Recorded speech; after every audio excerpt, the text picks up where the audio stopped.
What up, though? You already know. Smash, like, subscribe, share, comment. Question is, what is it like being a neutron in prison? For y'all that don't know what neutron mean, it mean neutral. It mean you're not a part of any gang, criminal organization, religion, nothing. You're just you. Very, very, very, very possible to do that. No ifs, ands, or buts about it. There's guys that do it all the time. You just got to know how to stay out of people's way. Got to know how to stay out of people's politics. And you must have respect behind your name. You gotta have all those. I mean, even if you don't have respect behind your name, even if people don't know you for doing, people in general, if they know that you're just not a weak opponent, people will try you knowing you're not in the gang. People literally sit back and think, well, I got 50 people behind me, he has none, or he got one associate. I could do something to him and he wouldn't do nothing to me because he respect the gang. But you got those guys that if you do something to them, they don't care what gang you in. They don't care how many guys you run with. They're going to go get that steel and stab you. Some guys just might let it go if they're about to go home. Some guys don't want to drop. Some guys will get bullied. But it's very possible to be a neutron. It's not hard at all. It's just if you get into it with a group of people, you got a group of people coming at you. They got more resources. But if you really about that life and you really can stand on your own, you're a real man, you don't need a group. If you can stand by yourself, you can stand with 100 people. You feel me? Even better. That's what type of guy I am. Like, I wasn't a neutron. I was with the More Science Temple of America. But before I joined and I stopped the gangbanging aspect and I was just a neutral, people knew, like, he ain't going home. Yeah, it's just him and he associated with one or two people. They're not in any gang, any clique or nothing like that. But they know you take something from me. You jump the line in front of me, I'm going to say something to you. It don't matter. You're just not going to disrespect me because I got to live here. And the moment you are able to disrespect me, the moment somebody else going to think they're able to disrespect me, and then you might just get a freaky situation where like they're like, okay, he a punk. And then you might get one of those guys who are trying to press up on you for some booty at your door because they know you won't do nothing. So it's very possible to be a neutron. A lot of people are neutrons, but it's more people that's affiliated with stuff. But those neutrons got respect from some of those gangs and things like that. It's people to walk around without a care in the world because everybody know. You mess with them, something gonna happen to you, Eric. One of the best examples of somebody that was a neutron is a big old guy named Rock, I know. Rock about 6'4", 6'5", 300 pounds, bald head, dark, razor cuts on his face, doing natural life. He was a part of the A-Team back in the 90s. Go look up the A-Team, the YBI. They used to go do hits and stuff like that. I remember one day he told me, like, I said, is there any possible chance that you could get out? He like, ain't no possible way I ever get out, ever. This is my home. I'm going to make it my home. I'm going to be comfortable as possible. I'm going to do my arts and craft, and ain't nobody going to ever bother me. You'll see that, youngin. Ain't nobody gonna disrespect me, nothing. No matter what I do, ain't nobody gonna touch me or disrespect me without dying.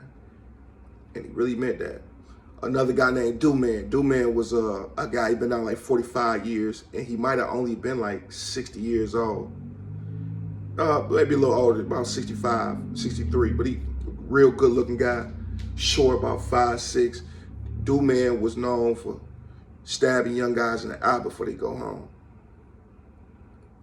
He used to always say it, and I never believed him. He used to always say, these young guys just don't know what they're messing with, especially when they go home. They're about to go home. I ain't going nowhere. I'm stuck here. I don't mind sending you home with one eye. I don't mind sending you home in a body bag so your parents can feel like mine did.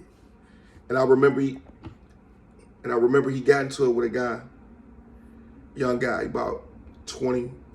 He's about to go home. He did 2 years for a pistol.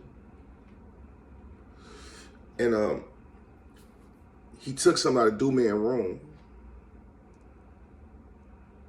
And he was willing to give it back, though. And he did give it back. He gave it back. I think it was some chips or something like that. And he paid him double. He's like, oh, man, I thought you was my bunkie. I could grab some chips. Oh, you can't do that, youngin. He ain't talk to him crazy, nothing. He's like, I just want my stuff back. The dude like, all right, we give your stuff back. I'll give you your stuff back. He was with the Bloods. He's like, I give your stuff back. And my brother, man, them gonna give me double. You know what I'm saying? So he did it. All cool, fine, gravy. Hours go past. Doman walk in a day room, pretend like he's about to go to the microwave with a plate of food. Under the food, he pulled out the knife, hit dog in his eye, all in the back of his head, all in his back. Somebody else tried to jump in. Doman did some shit like this, threw something off the table at him, threw some cars up in the air, made a distraction. It was crazy. Young blood dude on the ground just holding his arm, holding his eye. Police came, got Doman, the young kid that got stabbed in the eye. He said, "Man, is it bad? I can't see." And he moved his hand off his eye, and we just all our faces dropped. Eye gone. He eventually came back to the unit. The one eye Doman got sent off to another prison or another level. But that just go to show you can't mess with a neutron, because some guys just don't care and they don't have nothing to lose. Nothing to lose. Like I always say, just imagine being 60 years in on a natural life sentence, 50 years in, 40 years in on a natural life sentence, or being 10 years in and got 30 to go. Nobody cares. They don't care no more. You in a barbaric situation already. They don't care about stabbing. They don't care about doing nothing to you. There's no hope there. And you got some people that got natural life, they still got hope. Even though they've been down 40 years, they still got hope that they'll get out. They still got hope of law change. They abolish natural life. But in the state of Michigan, when they say natural life, they mean it. They mean it till you die, your natural life. You have to die, be pronounced dead, get a death certificate. Then, if you come back, you can get out. It's guys for second-degree murder. They don't have a natural life sentence. They just got a life sentence. That means you do 25. At one point, it was 25 years. And then if you get flopped on your 25th year when you go see the parole board, you got 5 years to see them again. You get flopped again, another 5. But it's a chance that you can get out. It's guys that's in MDOC that I've seen that been down since 1969 for second-degree murder. And they're still in the penitentiary. I know a guy, Perry Coleman Bay, just got out. Look him up on Facebook. Perry Coleman Bay got caught with 650 plus grams. They gave him a life sentence. He did 27 years. But what's really messed up is you got sex offenders that come in for touching little children, get 2 years. Come in for coercion, funding a little child, sexual assault, get 6 years. Come back in for a second-degree rape, third, whatever, and get 9 years. Then come back and then they finally give him 20 years. And they about to parole now. You've been raping people your whole damn life. Look up the story on Robert Bailey. He was raping kids at knife point since he was 9 or 10 years old. He did it like 6 or 7 times between 9 and 13 years old that they know of, that he got caught for. It took for him to kill 2 boys and kidnap them for him to finally, do some significant time. And he might get back on appeal because of a mental disorder. It's crazy. But to go back to what I said in the original question, yes, you can be a neutron.